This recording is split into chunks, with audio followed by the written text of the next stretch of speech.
అన్నదాత అన్నదాత మీ అన్నదాత చెమటోడ్చి ఆహారాన్నందించే రైతన్న అనునిత్యం నీ కండదండగా నిలిచే నేస్తం ఎవరన్నా అన్నదాత అన్నదాత మీ అన్నదాత.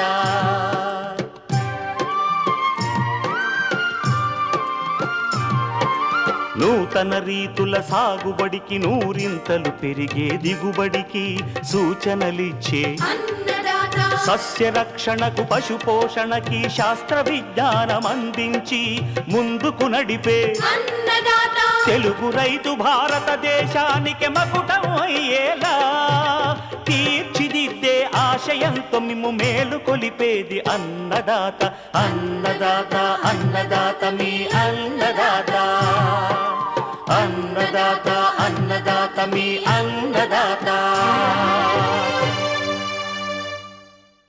అన్నదాత ప్రేక్షకులకు నమస్కారం. ఈనాటి ముఖ్యాంశాలు: వేసవి మొక్కజొన్న సాగులో యాజమాన్య పద్ధతులు, మిరపను నష్టపరుస్తున్న నల్లతామర పురుగులు సమగ్ర నివారణ, మామిడికాయలకు చీడపీడల నుంచి రక్షణనిచ్చే ఫ్రూట్ కవర్లు, ఇంకా జై కిసాన్ వ్యవసాయ సమాచారం.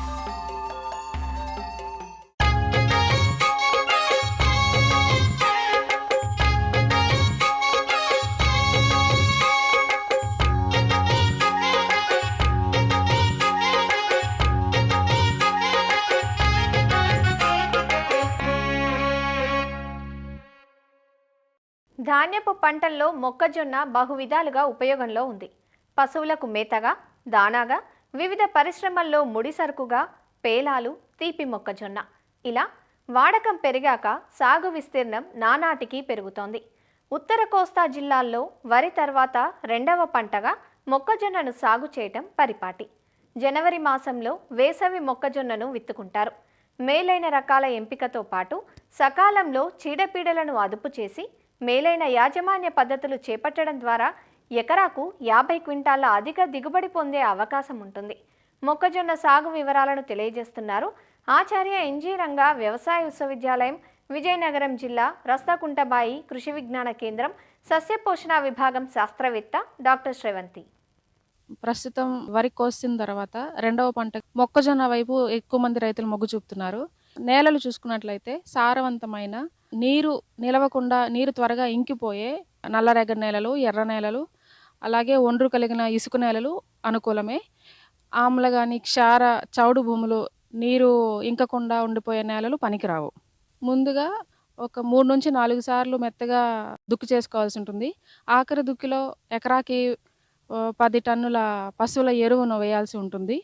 అలాగే బోధులను, కాలువలను చేసుకున్నట్లయితే ఈ మొక్కజొన్న పంటకు ఎక్కువ అనుకూలంగా ఉంటుంది.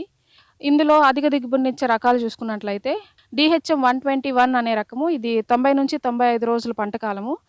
ఇది కొంతవరకు కాండపు తొరచు పురుగును కూడా తట్టుకుంటుంది. ఎకరాకు సుమారు 30 నుంచి 35 క్వింటాల దిగుబడినిస్తుంది. DHM 117 అనే రకము, ఇది 95 నుంచి 100 రోజుల పంట కాలము. ఎకరాకు సుమారు 30 నుంచి 35 క్వింటాల దిగుబడినిస్తుంది. అలాగే DHM 115 అనే రకము, ఇది 85 నుంచి 90 రోజుల పంట కాలము. స్వల్పకాలిక హైబ్రిడ్ ఈ రకము. ఎకరాకి సుమారు 25 నుంచి 30 క్వింటాల దిగుబడినిస్తుంది.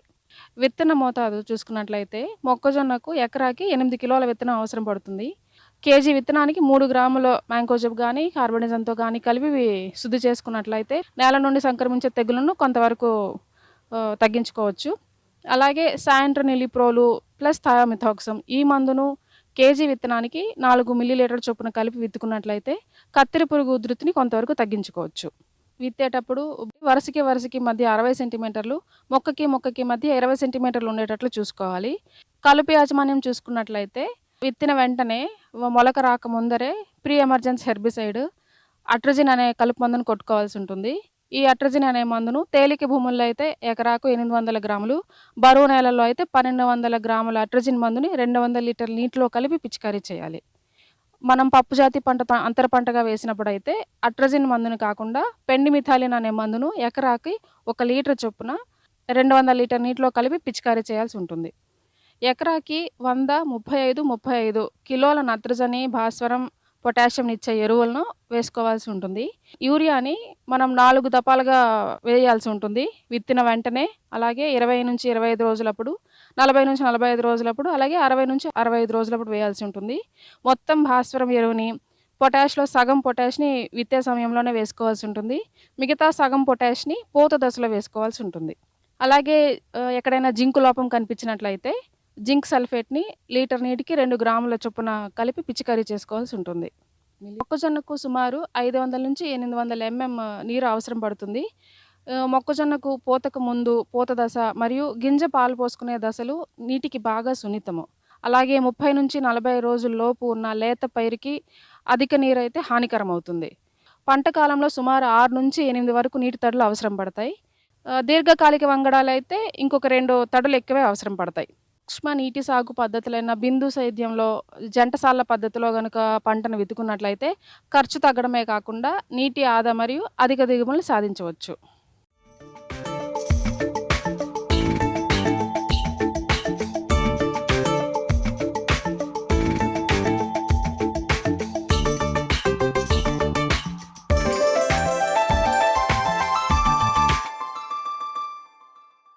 మిరప సాగంటే తెలుగు రైతులకు మమకారం ఎక్కువ. అందుకే మిరపను ముద్దుగా ఎర్ర బంగారంగా పిలుచుకుంటూ ఉంటారు. ఇటీవలి కాలంలో మిరపకు చీడపీడల ఉధృతి పెరిగింది. వీటిని నివారించుకోవడానికి విచ్చలవిడిగా పురుగు మందులను పిచికారీ చేస్తున్నారు. ఫలితంగా పెట్టుబడి ఖర్చులు భారమవుతున్నాయి. మందుల అవశేషాలు ఆరోగ్యానికి చేటు చేస్తున్నాయి. ఇటీవలి కాలంలో మిర్చి రైతులకు తలనొప్పి వ్యవహారంలా మారిన పురుగు నల్ల తామర పురుగు. గత 4 సంవత్సరాలుగా మిరప రైతులకు కంటి మీద కునుకు లేకుండా చేస్తోంది. అప్పట్లో ఈ పురుగు దెబ్బకు కొన్ని ప్రాంతాల్లో తోటలను తీసేశారు కూడా. ఈ నల్ల తామర పురుగు ఒక్క మిరపనే కాదు, కూరగాయలను, పూల తోటలను, మామిడి వంటి పండ్ల తోటలను సైతం ఆశించే అవకాశం ఉంది. నల్ల తామర పురుగు నివారణకు కేవలం రసాయనిక మందులే కాకుండా అన్ని రకాల సమగ్ర విధానాలను పాటించడం ఉత్తమం అంటూ సూచనలిస్తున్నారు గుంటూరు ఏరువాక కేంద్రం సమన్వయకర్త వెంకటలక్ష్మి. మన రాష్ట్రంలో చూసుకున్నట్లయితే మిరప చాలా ముఖ్యమైనటువంటి వాణిజ్య పంట.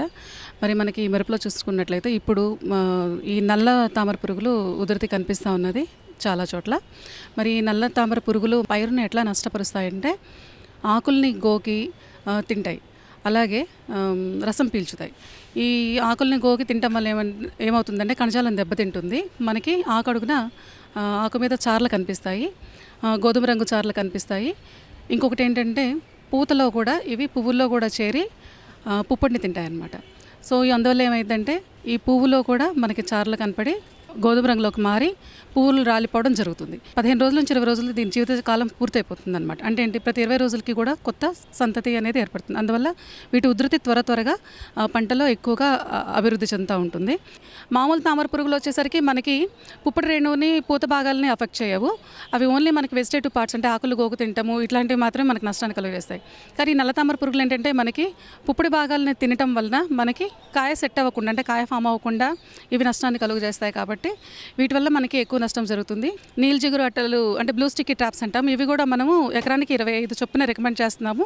ఇంకా మనం 40-50 వరకు కూడా పెట్టుకున్నట్లయితే ఈ తల్లి పురుగుల యొక్క ఉధృతిని, అంటే వాటి సంఖ్యను మనం తగ్గించుకోవచ్చు. ఈ పురుగుకి ఒక మందు వాడటం ద్వారా మనం నివారించలేము. సమగ్ర సస్యరక్షణ చర్యలు పాటించాలి. ఈ పురుగుకి మనం వాడాల్సిన కెమికల్స్ మనం చూసుకున్నట్లయితే ప్రొఫెనాలైడ్ 34 ml, ఫ్లూక్సామెటమైడ్ 160 ml, డైమిథైడ్ 400 ml, అలాగే ఫిప్రోనిల్ పొడి మందు చూసుకున్నట్లయితే 40 గ్రాములు. అదే ఫిప్రోనిల్ మనకి సాల్బుల్ లిక్విడ్ చూసుకున్నట్లయితే కనుక అది 400 ml ఎకరానికి మనం స్ప్రే చేసుకోవాలి. స్పైరోటెట్రామైడ్ 200 ml, స్పైనటరామ్ 200 ml. ఈ మందుల్ని మనము ఒకే మందు మీద మనం ఆధారపడకూడదు. సిఫారసు చేసిన ఇటువంటి మందులను మార్చి వాడుకోవడం ద్వారా ఈ పురుగును మనం నియంత్రించుకోవచ్చు. కాకపోతే ఇప్పుడు టెంపరేచర్స్ పెరిగే కొద్దీ దీని ఉధృతి కొంచెం తగ్గుతుంది. ఈ పురుగు ఉధృతి ఉన్నప్పుడు ఏంటంటే పంట బెట్టకు రాకుండా చూసుకోవాలి. ఒకవేళ మొక్కలు ఏపుగా పెరిగిన తర్వాత కాయల మీద కూడా కనుక బాగా ఈ పురుగు యొక్క లక్షణాలు, ప్రభావం కనిపించినట్లయితే దారులుగా చేసుకొని మనం స్ప్రే చేసేటప్పుడు మొక్క పూర్తిగా తడిచేలాగా మనం స్ప్రే చేసుకోవాలి. కంచె పంటగా మనం మొక్కజొన్న కానీ జొన్న పంట కానీ 2 నుంచి 3 వరుసలు మనం వేసుకోవాలండి. అలాగే ఆఖరి దుక్కులో వేపపిండి కానివ్వండి, వేప చెక్క కానివ్వండి 200 కిలోల ఎకరానికి కనుక మనం వేసుకున్నట్లయితే నేలలో ఉన్నటువంటి ప్యూపా దశలు ఏవైతే ఉన్నాయో వాటన్నిటిని కూడా ఇవి చంపడానికి అవకాశం ఉంటుంది. మల్చ్ కానివ్వండి, డ్రిప్ కానివ్వండి మనం వేసుకున్నట్లయితే ఈ మల్చ్ డ్రిప్ వేసుకున్నప్పుడు దీని యొక్క ఉధృతి తక్కువగా ఉందని పరిశోధన ఫలితాలు తెలియజేస్తున్నాయి. సో మల్చ్ వేయటం వల్ల ఏమవుతుందంటే ఈ ప్యూపాలు నేలలో పడకుండా మల్చ్ షీట్ మీద పడటం వల్ల ఆ వేడికి అవి చనిపోతాయి. వేప నూనె కానివ్వండి, గానుగ నూనె కానివ్వండి మనం పిచికారీ చేసుకోవచ్చు. పువ్వు బాగా విచ్చుకున్న రకాలు లేదా హైబ్రిడ్లు అయితే మనకి వీటి యొక్క ఉధృతి తక్కువగా ఉంటుంది. ఎందుకంటే అవి విచ్చుకోవటం వల్ల పురుగులు బయటకు వెళ్ళిపోతాయి. అది క్లోజ్డ్గా ఉన్న ఫ్లవర్ అయితే కనుక పుప్పొడి భాగాలకి దగ్గరగా ఉంటాయి కాబట్టి అవి పుప్పొడిని ఆశించడం వల్ల పుప్పొడి మీద దాడి చేయడం వల్ల అంటే పుప్పొడిని తినేయటం వల్ల మనకి నష్టం ఎక్కువగా కలుగుతుంది. సో మన రైతు సోదరులందరూ కూడా ఇలాంటి జాగ్రత్తలు కనుక మనం తీసుకున్నట్లయితే ఈ నల్లతామర పురుగుల వల్ల వచ్చే నష్టాన్ని అరికట్టుకోవచ్చు. ఇంకొకటి ఎప్పుడు ఎర్లీ సోయింగ్స్ అండి. ఎర్లీ సోయింగ్స్ చేసుకున్నట్లయితే కనుక మనకి అక్టోబర్ లాస్ట్ వీక్ నుంచి నవంబర్ ఫస్ట్ వీక్ మధ్యలో ఈ ఉధృతి మనకి స్టార్ట్ అవుతుంది ఈ నల్లతామర పురుగులు. మనం ఈ లోపు కనుక మనకి ఫస్ట్ ఫ్లవరింగ్ కనుక వచ్చేసినట్లయితే మనకి నష్టం తక్కువగా ఉంటుంది. ఒకవేళ ఫస్ట్ ఫ్లవరింగ్ అప్పటికే ఈ పురుగు లక్షణాలు కనిపించినట్లయితే, పురుగు ఆశించడం కనిపించినట్లయితే 60% కన్నా ఎక్కువ నష్టాలు కలిగించినట్లుగా మనం పరిశోధన ఫలితాల్లో చూస్తూ ఉన్నాము. కాబట్టి మనం వేసుకునేటువంటి రకము లేదా హైబ్రిడ్, అలాగే మనం తీసుకున్నటువంటి ఆరోగ్యవంతమైన నారు, అలాగే వేసవి లోతు దుక్కులు, చివరి దుక్కులో మనము వేపపిండి వేసుకోవడము లేదా వేప చెక్క వేసుకోవడము, అలాగే కంచె పంట వేసుకోవడము, ఇలాంటివి ప్లాస్టిక్ మల్చ్ వేసుకోవడం కానివ్వండి, ఇలాంటి చర్యలు పాటించడం ద్వారా సమగ్రంగా మనము ఈ నల్లతామర పురుగుల్ని అరికట్టుకోవచ్చు. పికింగ్స్ అవుతూ ఉన్నాయి. ఇంకా మనకి పంట ఉంటుంది కాబట్టి, ఇంకా 2 నెలల పాటు ఉంటుంది కాబట్టి మనకి ఇంకా హార్వెస్టింగ్ జరుగుతూ ఉంది కాబట్టి మీరు రైతులు చేయాల్సింది ఏంటంటే మనం సిఫారసు చేసినటువంటి పురుగు మందులు మాత్రమే వాడాలండి. పురుగు మందు కొట్టిన తర్వాత తగిన సమయాన్ని పాటించిన తర్వాత మనం కోతలు తీసుకోవాలండి. ఈ చర్యలు మనం పాటించినట్లయితే ఈ నల్లతామర పురుగు యొక్క నష్టాన్ని మనం తగ్గించుకోవచ్చు.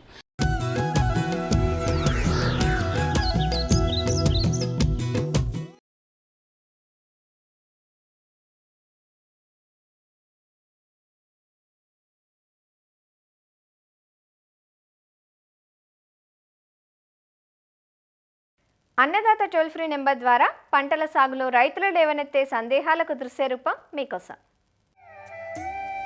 మా కంది పైరు పూత కాత దశలో ఉంది. కాయ లోపల బియ్యపు పురుగులు ఉంటున్నాయి. అలానే పచ్చపురుగుల నివారణ కోసం ఎలాంటి చర్యలు చేపట్టాలో తెలియచేయండి అంటూ అడుగుతున్నారు కడప జిల్లా కె రాజుపాలెం నుంచి వెంకటేశ్వర్ రెడ్డి.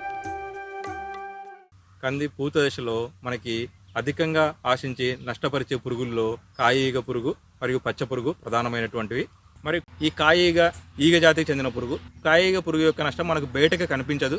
ఈ కాయీగ పురుగు మనకి లేత పింద దశలో గుడ్లు పెట్టేసి తర్వాత కాయ లోపలికి ఈ గొంగలి పురుగులు ప్రవేశించి లోపల జీవిత చక్రం మొత్తం పూర్తి చేసుకుంటుంది. సో రైతు సోదరులు మనకి ఈ పింద దశల నుంచే జాగ్రత్తగా గమనించుకుంటూ ఉంటూ మనం ఈ పురుగు ఉధృతిని నివారించుకోవాలి. సో ఈ పింద దశలనే మనం గనక వేపగింజల కషాయం 1500 ppm వేప నూనె అయితే 5 ml లీటర్ నీటికి పిచికారీ చేసుకున్నట్లయితే మనకి ఈ కాయీగ పురుగును సమర్థవంతంగా నివారించుకోవచ్చు. అదే రసాయన మందుల విషయానికి వస్తానికి మనకి ఇమామెట్టిన్ బెంజాయేట్ 0.4 గ్రాములు లీటర్ నీటికి, లేదా ఫ్లూబెండమైడ్ 0.3 ml లీటర్ నీటికి, లేదా ల్యూఫెనిరాన్ అనే మందు 1 ml లీటర్ నీటికి, లేదా క్లోరాంటనిప్రోల్ 0.3 ml లీటర్ నీటికి కలిపి పిచికారీ చేసుకున్నట్లయితే మనం ఈ కాయీగను కూడా సమర్థవంతంగా నివారించుకోవచ్చు. రైతు సోదరులు ఇంకోటి గమనించుకోవాల్సిన విషయం ఏమంటే ఫ్యూమిగెంట్ యాక్షన్ అంటే పొగలు వదిలే గుణం ఉన్నటువంటి పురుగు మందులను పిచికారీ చేసుకున్నట్లయితే మనం ఈ పురుగులను, ఎందుకంటే మనకి పురుగులు కాయ లోపల ఉంటాయి కాబట్టి మనం అప్పుడే సమర్థవంతంగా నివారించుకోవచ్చు. నెక్స్ట్ మనకి ఇంకోటి ఏంటంటే పచ్చ పురుగు. మనకి దీని ఉధృతి తక్కువగా ఉన్నప్పటికీ మనకి పచ్చ పురుగు ఏం చేస్తాయంటే ఆ ఆకు పైన రంధ్రం చేసి లోపల తలభాగం పెట్టేసి లోపల గింజలు మొత్తం తినేసి మనకి కాయని డొల్లగా చేస్తుంది. సో మనకి పచ్చ పురుగు ఏ స్టేజ్లో అయినా అటాక్ చేయొచ్చు కాబట్టి మనకి ఎక్కువ కాయ దశలో ఎక్కువగా ఆశిస్తుంది. కాబట్టి ఈ పచ్చ పురుగు నివారణకి రైతు సోదరులు ఇమామెట్టిన్ బెంజాయిట్ 0.4 గ్రాములు లీటర్ నీటికి, లేదా మనకి క్లోరిఫైర్ఫాస్ 2.5 ml లీటర్ నీటికి, లేదా ఎండాక్సాకార్బు 1 ml లీటర్ నీటికి కలిపి పిచికారీ చేసుకున్నట్లయితే మన కందిలో వచ్చేటువంటి ఈ పచ్చ పురుగును కూడా మనం సమర్థవంతంగా నివారించుకోవచ్చు.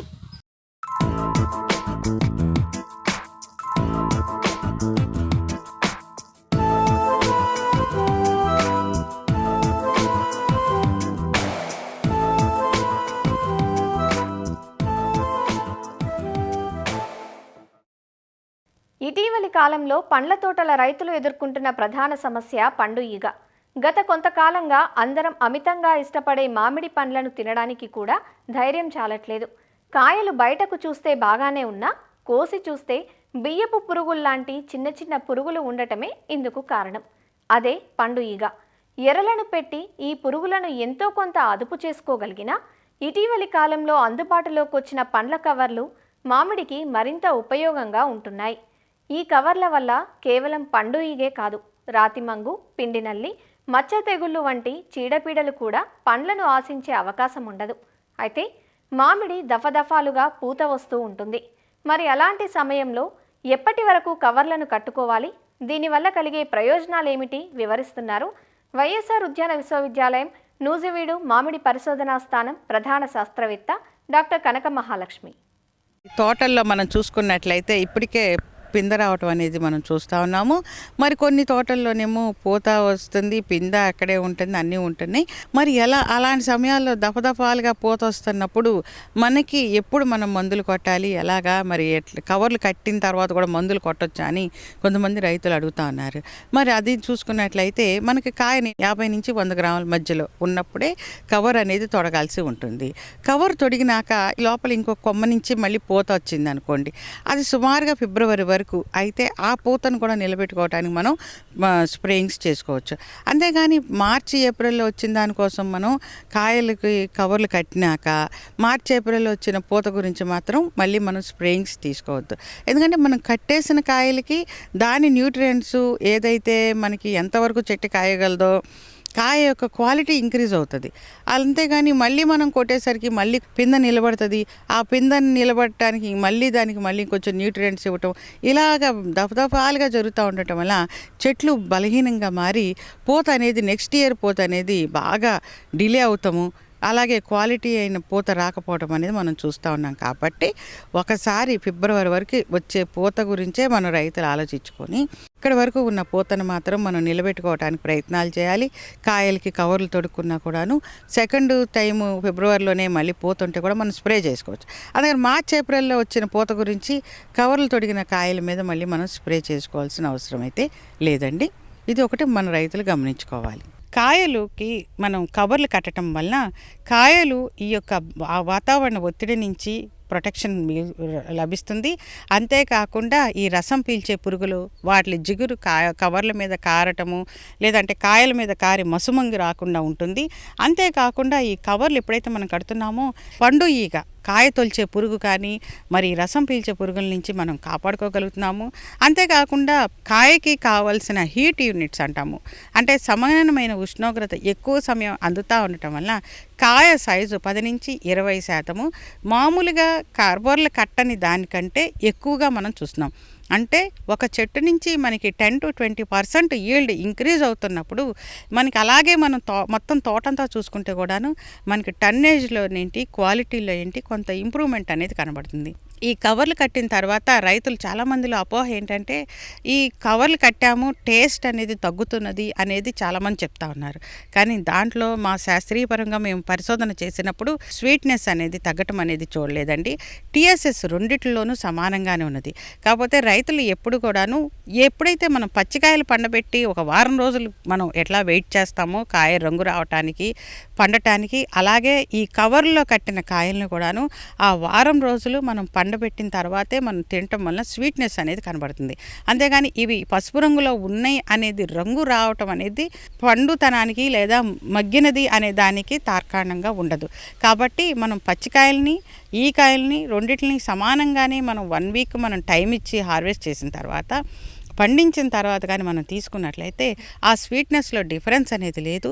మరి ఇంకొక బెనిఫిట్ ఏంటంటే దీంట్లో మనకి కెమికల్స్ అనేది డైరెక్ట్గా కాంటాక్ట్లోకి రావు. మనం ఏదైనా స్ప్రే చేసినా కూడాను కవర్లు కట్టిన కాయల మీదకి మనకి కెమికల్ అనేది డైరెక్ట్గా స్కిన్లోకి వెళ్ళదు. అలాగే కాయల యొక్క నాణ్యత కూడాను అధికంగా ఉంటుంది. కాబట్టి మనం కవర్లు కట్టిన కాయలు ఈరోజు అధిక ధరను పలుకుతమే కాకుండా మనం ఎక్స్పోర్ట్ చేసిన కాయలన్నీ కూడాను కవర్లు కట్టిన కాయలనే మనం అధికంగా తీసుకొని వెళ్ళటం జరుగుతుందండి. కొన్నిసార్లు కవర్లు కట్టినాక కూడా పురుగు మందులు కొడతా ఉన్నారు కొంతమంది రైతులు. కవర్లు కట్టేసినాక మనకు పురుగు మందులు పెద్ద అవసరం ఉండదు. అసలు మనకి కవర్లు అనే దాన్ని మనం సజెస్ట్ చేస్తుంది పురుగు మందుల యొక్క శాతాన్ని తగ్గించ పెంచుదామని. అయితే మళ్ళీ ఇంకా దాని మీద కూడా మళ్ళీ పురుగు మందులు కొట్టడం అనేది మనకి ఉపయోగకరం లేని పని. ఈ కవర్లు కట్టేటప్పుడు ఆ పైన ఉన్న తీగని మరీ గట్టిగా కడితే దానికి ఆహారం లేకుండా ఉంటుంది. లూజ్గా కడతాం వల్ల మిలీబగ్స్ కానీ ఎఫిడ్స్ కానీ ఇవన్నీ లోపలికి వెళ్తున్నాయి. కాబట్టి రైతులు గమనించుకొని దాన్ని కట్టేటప్పుడు కొంచెం జాగ్రత్తలు తీసుకొని మామూలుగా మనం టై చేసినప్పుడు కూడాను ఆ కాడ దగ్గర చక్కగా గట్టిగా కట్టుకోవాలి.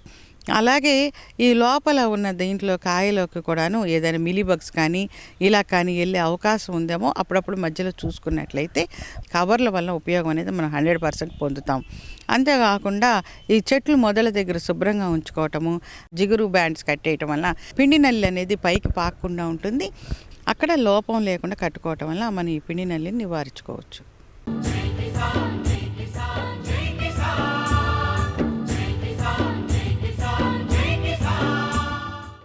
వ్యవసాయ సమాచారం ఇప్పుడు జై కిసాన్లో చూద్దాం. మహబూబ్నగర్ జిల్లా దివిటిపల్లి గ్రామానికి చెందిన రైతు బాలు గత 2 ఏళ్లుగా పూల సాగు చేపట్టాడు. గులాబీలతో సాగును ప్రారంభించిన అనంతరం చామంతి, బంతిపూల సాగును జతచేశాడు. ప్రస్తుతం ఇతర పంటల కన్నా పూల నుంచే ఆదాయం బాగుందంటూ రైతు చెబుతున్నాడు. పూల సాగంటే ఉన్న మక్కువతో ఆరంభంలో సెంటు గులాబీ రకాన్ని 1/2 ఎకరాలో వేశాడు. అనంతరం గతేడాది చిత్తూరు జిల్లా మదనపల్లి నుంచి తెలుపు, పసుపు చామంతి రకాలను తెచ్చి సాగు చేశాడు. ప్రస్తుతం చామంతి మంచి దిగుబడులను ఇస్తోందని, ఎకరా పొలంలో సాగు చేసిన పంటలో పెట్టుబడులు సైతం వెనక్కి వచ్చాయంటూ రైతు చెబుతున్నాడు. అలానే అంతరంగా సాగు చేసిన బంతి సైతం అదనపు ఆదాయాన్ని అందించిందని, పూలతో పాటు కొద్ది విస్తీర్ణంలో కూరగాయలు సైతం పండిస్తున్నానంటూ రైతు చెబుతున్నాడు. నేను 2024 జనవరి నాడు కొత్త సంవత్సరంలో గులాబీ మొక్కలు ఒక 2000 మొక్కలతో స్టార్ట్ చేసిన. గులాబీ మొక్కలు మా సొంత పొలంలో అద్దె ఎకరాలో పెట్టేసిన తర్వాత ఈ చామంతి వచ్చేసి మొన్న సెప్టెంబర్లో ఫస్ట్ టైం పెట్టిన. ఇవి వచ్చేసి దాదాపు ఒక 10,000 మొక్క తెచ్చిన. ఒక 2,000 బంతి మొక్క మధ్యలో కాల్పు నివారణ కొరకు మధ్యలో పెట్టిన.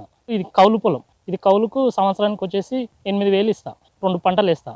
మొత్తం డ్రిప్పుకి వచ్చేసి మొక్కలకు వచ్చేసి 30,000 వరకు ఖర్చు వచ్చింది. ఇంకా ఇది మేము కూలు గీళ్ళు ఏం పెట్టము, ఏదన్నా మేము మా భార్య భర్త మేమే చేసుకుంటాం. ఇది వచ్చేసి మనకు చిత్తూరుకి వెళ్ళి వచ్చినాయి, మదనాపల్లికి వెళ్ళి వచ్చేసినాయి. ఐశ్వర్య ఎల్లో, ఐశ్వర్య వైట్ ₹2.50 పడ్డది ఒక మొక్క. రిటైల్ వాళ్ళకే ఇస్తా. సీజన్ ఉన్నా సీజన్ లేకపోయినా 120 లాగా ఇస్తాను నాకు చామంతి వచ్చేసి కిలో. సెంటు గులాబీ వచ్చేసి ₹100 రెగ్యులర్ వాళ్ళకే ఇస్తా. ఇట్లే బయట వాళ్ళు వచ్చినప్పుడు మాత్రం 200 కిలో ఇస్తా. ఈ తోటకాడికి వచ్చి స్వామి పూజలు ఉన్నా, అయ్యప్ప పూజలు ఉన్నా, ఎవరున్నా ఇడికి వచ్చి తీసుకొని పోతారు. నాకు బెటర్ అనిపిస్తుంది. మేమిద్దరం భార్య భర్తలు మేము చేసుకుంటాం కాబట్టి మా ఖర్చు అయితే అమ్మ వెళ్ళిపోతుంది. గులాబీకి వచ్చేసి ఒక 40,000 వరకు మొక్కలకు అయింది. తర్వాత ఒక 10 ట్రిప్పుల ఎరువు కొట్టించిన. దానికి వచ్చేసి మొత్తం 70,000 ఖర్చు వచ్చింది మిషన్తో సహా వచ్చేసి ఎకరాన్ని. చామంతి 1.5 ఎకరం పెట్టింది. మనకి చామంతికి వచ్చేసి దాదాపు 30 మిషన్కు అంటే 50,000 వరకు పెట్టుబడి పెట్టింది. దాదాపు పెట్టుబడి వరకు వెళ్ళినాయి. ఇప్పుడు వచ్చేది లాభం అన్నట్లు. బంతి అయితే దాదాపు 15,000 వరకు బంతి అమ్మిన.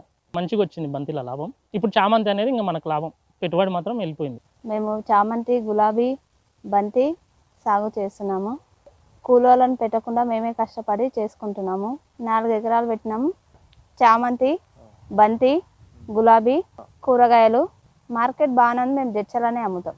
ఈ రైతు క్షేత్రం రోడ్డుకు సమీపంలో ఉండటంతో పూల అందాలను చూసేందుకు చుట్టుపక్కల రైతులతో పాటు సమీప ప్రాంతాల వారు వస్తున్నారు. పూల సాగు ఆశాజనకంగా ఉందని, సాగు చేసే యోచనలో ఉన్నామంటూ తోటి రైతులు చెబుతున్నారు. మా ఊరి అతను బాలు పూల తోట కొత్తగా పెట్టిండు. చామంతి, గులాబీ పెట్టిండు, బంతి చూడడానికి వచ్చిన మంచిగా అనిపించింది. అతనికి కూడా లాభం వచ్చిందని చెప్తున్నాడు. నేను కూడా పెడదామని ఆలోచన ఉంది. మేము ఈ తోట చూడడానికి వచ్చినాము.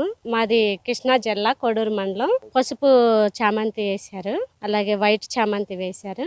ఆ తోట చాలా బాగుంది, చూద్దామని వచ్చినాము. నేరుగా విక్రయించుకునే అవకాశం ఉన్న రహదారుల పక్క రైతులకు సొంతంగా చేసుకుంటే పూల సాగు మంచి లాభాన్నిస్తుందని రైతులు చెబుతున్నారు. మరిన్ని విభిన్న అంశాలతో రేపటి అన్నదాతలో మళ్ళీ కలుసుకుందాం. నమస్కారం. అన్నదాతలు తమ సందేహాలు, సమస్యలను 1800-425-4085 టోల్ ఫ్రీ నెంబర్లో ఉదయం 10 గంటల నుంచి 11 గంటల మధ్య పని దినాలలో సంప్రదించగలరు. ఈ కార్యక్రమాన్ని యూట్యూబ్లో www.youtube.com/annadaata ETV లింక్ ద్వారా వీక్షించవచ్చు.